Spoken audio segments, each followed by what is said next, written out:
Hi friends, I am Lalit Papadiwal. आज मैं आपसे बात करना चाहता हूँ कि आपकी ज़िंदगी में अगर आपको फोकस बढ़ाना है, कंसंट्रेशन बढ़ाना है तो आपको क्या करना चाहिए। ग्राफोलॉजी के थ्रू या आपके हैंडराइटिंग में क्या बदलाव करना चाहिए कि आपका कंसंट्रेशन बढ़ सके है। हम लोग सदियों से एक कहानी जानते हैं। द्रोणाचार्यों ने उनके शिष्यों की परीक्षा लेना चाहिए थी। उसमें अर्जुन और उनके काफ़ी साथी थे और उनके भाई भी थे। इस कहानी में उन्होंने पूछा था कि आप सभी को एक पेड़ पर चिड़िया लगाई गई है जो कि नकली है और उसकी आंखों को भेदना है। हर किसी को द्रोणाचार्य ने, गुरुवर ने पूछा था कि आपको जब यह तीर लगाना है तो आपको क्या क्या दिख रहा है। एक एक कर कर सभी को पूछा। सबसे पहले युधिष्ठिर को पूछा गया कि आपको क्या दिख रहा है। युधिष्ठिर ने कहा, मुझे मेरे सब भाई, गुरुवर, आप, पेड़, आसमान सब कुछ दिख रहा है। उसके बाद दुर्योधन को बुलाया गया।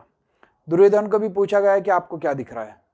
उन्होंने भी बताया, मुझे पेड़, गुरुवर, या आप, या जमीन, या आसमान सब कुछ दिख रहा है और वह चिड़िया भी दिख रही है। उसके बाद भीम को बुलाया गया।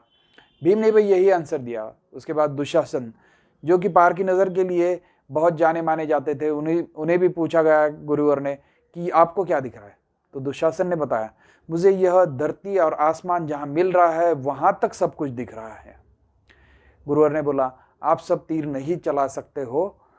तब गुरुवर ने अर्जुन को पूछा था कि आपको क्या दिख रहा है। अर्जुन ने कहा, गुरुवर, मुझे सिर्फ उस चिड़िया की आंख दिख रही है और उस चिड़िया की आंख दिखकर मैं सिर्फ उसी पर निशाना लगाना चाहता हूँ।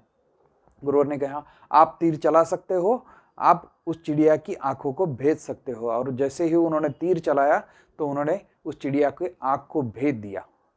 यह होता है कंसंट्रेशन, यह होता है फोकस। तो यह कैसे पाया जाए, यह चीज़ हम लोग सीखेंगे। ग्राफोलॉजी में क्या चेंजेस करना है या हैंडराइटिंग में आप लोग क्या, कौन से अल्फ़ाबेट पे काम करोगे तो आपका यह कंसंट्रेशन बढ़ सकता है। इसी में एक छोटी सी कहानी और मैं बताना चाहता हूँ। एक पार्क में एक बूढ़े इंसान की घड़ी खो गई थी और वह सुबह के वक्त जब घड़ी खो गई तो वह बहुत परेशान हो गए। बहुत ढूंढा पर उन्हें घड़ी नहीं मिली।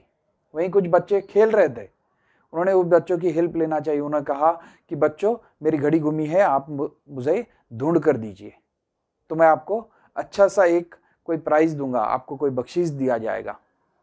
तो सब बच्चे ढूंढने में लग गए। सब बच्चे ढूंढ रहे थे। बस एक बच्चा एक जगह बैठकर आंखें बंद कर कर कुछ तो ध्यान लगाकर सुनना चाह रहा था। ऐसा उस इंसान ने देखा। सब बच्चे वापस आ गए। किसी को घड़ी नहीं मिली। सबने बोला, हमें घड़ी नहीं मिल रही है।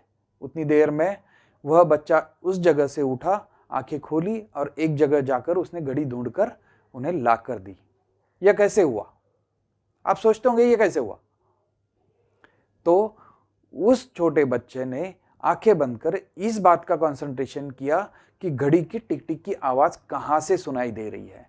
बस वह उठा, उस टिक टिक की आवाज तक गया और उसने घड़ी लेकर आ गई। तो देखिए, यह होता है कंसंट्रेशन और यह होता है फोकस। इस तरह आप भी मेडिटेशन कर कर कंसंट्रेशन या फोकस बढ़ा सकते हैं। अभी आज ही का किस्सा है। हमारे घर में मेरी वाइफ केक्स बना रही थी और केक बनाने में वह इतनी मशगूल थी कि गुड़िया ने उसे आवाज दिया पर उसे सुनाई नहीं दिया। गुड़िया ने 2 बार आवाज दिया, 3 बार आवाज दिया, पर उन्हें वह आवाज सुनाई नहीं दिया क्योंकि उनका कंसंट्रेशन केक में था। फिर गुड़िया थोड़ी सी चिढ़ गई, मम्मा मैं कब से आपको आवाज दे रही हूं, आप सुन नहीं रहे हो। तो मम्मा ने तो कुछ नहीं कहा। मम्मा ने उसे सिंपल एक चीज कही, मैं एक तुम्हें नीडल दे रही हूं, इस नीडल में, सुई में आपको धागा पिरोना है। और वह धागा पिरोने के लिए वो सुई और वो नीडल उन्हें दे गई। उन्हें बार बार कोशिश करने पर भी वह नहीं हो रहा था क्योंकि उनका कंसंट्रेशन नहीं था। यही चीज अगर वो कंसंट्रेशन से करती है तो एक ही बार में धागा वह उस सुई में डाल सकती है। तो यह कंसंट्रेशन बढ़ाने के लिए ग्राफोलॉजी में हम जो प्रैक्टिस कर रहे हैं हैंडराइटिंग एनालिसिस की, इसमें आई जो लेटर होता है, इस आई लेटर पर अगर आप प्रॉपर फोकस कर कर काम करो और उसके ऊपर का जो डॉट होता है वह अगर प्रॉपर तरीके में प्रॉपर जगह पर अगर दिया जाए तो आपका कंसंट्रेशन बढ़ सकता है। डेफिनेटली आपका फोकस भी बढ़ सकता है। तो ऐसी ही जानकारी पाने के लिए आप हमसे जुड़े रहे। और हमारे चैनल को लाइक कीजिए, सब्सक्राइब कीजिए और शेयर कीजिए। हम रोज़ नई नई बातें ग्राफोलॉजी के अल्फ़ाबेट्स में आपको बताते रहेंगे। Thank you.